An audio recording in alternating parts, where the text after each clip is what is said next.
Hello नमस्कार दोस्तों, आशा करते हैं कि आप सब लोग अच्छे होंगे। अगर आप पीएफ में करेक्शन करने जा रहे हैं, जैसे अपने पिताजी का नाम, माताजी का नाम या फिर डेट ऑफ बर्थ, और आप डॉक्यूमेंट अपलोड करना चाह रहे हैं एज ए प्रूफ के रूप में, वहाँ तो पूछता ही है। तो अगर वहाँ पे ऑप्शन नहीं आ रहा है, जैसे मान लीजिए आपको आधार कार्ड अपलोड करना है और आधार कार्ड का ऑप्शन ही नहीं आ रहा है या फिर पैन कार्ड का ऑप्शन ही नहीं आ रहा है, तो फिर अपलोड कहाँ करेंगे आपको। तो आज मैं बताने वाला हूँ कि आपको ये सारे डॉक्यूमेंट जो है अपलोड कहाँ करना है। तो सबसे पहले आप कुछ भी चीज़ के लिए अगर करेक्शन कर रहे हैं, जैसे नाम के लिए, मान लीजिए अपना नाम के लिए करेक्शन कर रहे हैं, तो आपको सबसे पहले एसओपी देखना पड़ेगा कि एसओपी में आपको कौन कौन से डॉक्यूमेंट एज ए प्रूफ के तौर पे अपलोड करना है। यानी डेट ऑफ बर्थ, नाम, रिलेशन, हर चीज़ के लिए अलग अलग डॉक्यूमेंट अपलोड करना होता है। तो सबसे पहले करेक्शन से पहले आप जो है एसओपी एक बार पढ़ लीजिए और जो है उसमें देख लीजिए कौन सा डॉक्यूमेंट जो है अपलोड करना है। अगर आप मेरी वीडियो देख करके अगर आप अपलोड कर रहे हैं वहाँ पे, जैसे नाम का करेक्शन कर रहे हैं, अपलोड कर रहे हैं, तो मैं वहाँ पे क्लियरली बता देता हूँ कि आपको जो है एसओपी के हिसाब से फादर नेम में कौन सा डॉक्यूमेंट अपलोड करना है और डेट ऑफ बर्थ में कौन सा करेक्शन कर रहे हैं तो कौन सा जो है डॉक्यूमेंट अपलोड करना है, फिर रिलेशन के लिए कौन सा जो है डॉक्यूमेंट अपलोड करना है, मैं उसमें बता देता हूँ।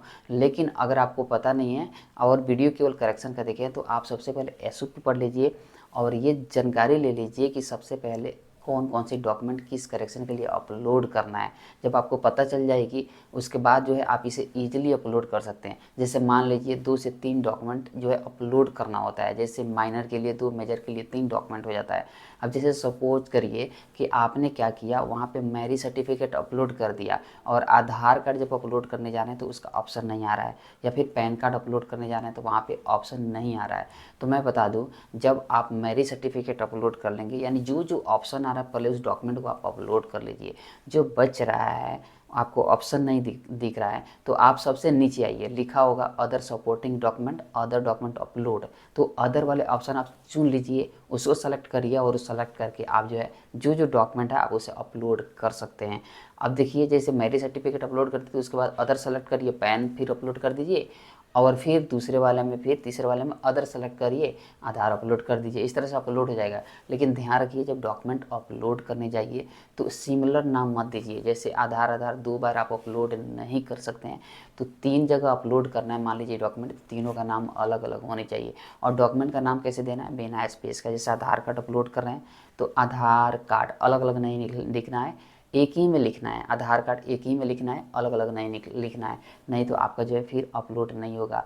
और आपको ये भी ध्यान देना पड़ेगा, जो आप डॉक्यूमेंट अपलोड करेंगे वो 2 MB से ज़्यादा का नहीं होनी चाहिए। और तीसरी क्राइटेरिया मैं और एक चीज़ बता देता हूँ। तीसरी क्राइटेरिया ये है कि आपकी जो डॉक्यूमेंट होगी वो PDF होगी, यानी 2 MB का होनी चाहिए, PDF होनी चाहिए, नाम में स्पेस नहीं होनी चाहिए, तभी जा कर के अपलोड होगा। और दोस्तों, जब भी आप करेक्शन करिए तो आपको पता होनी चाहिए कि हर करेक्शन जो है एक बार अलाउड है, तो इसीलिए ध्यानपूर्वक जो है इन्फॉर्मेशन भरिए और डॉक्यूमेंट को अपलोड करिए ताकि रिजेक्ट नहीं हो। तो दोस्तों, आशा करते हैं कि ये इन्फॉर्मेशन जो आप लोगों के लिए हेल्पफुल रहेगा। मिलते हैं अगले वीडियो में, तब तक के लिए नमस्कार, बाय, अपना ख्याल रखिएगा, जय हिंद।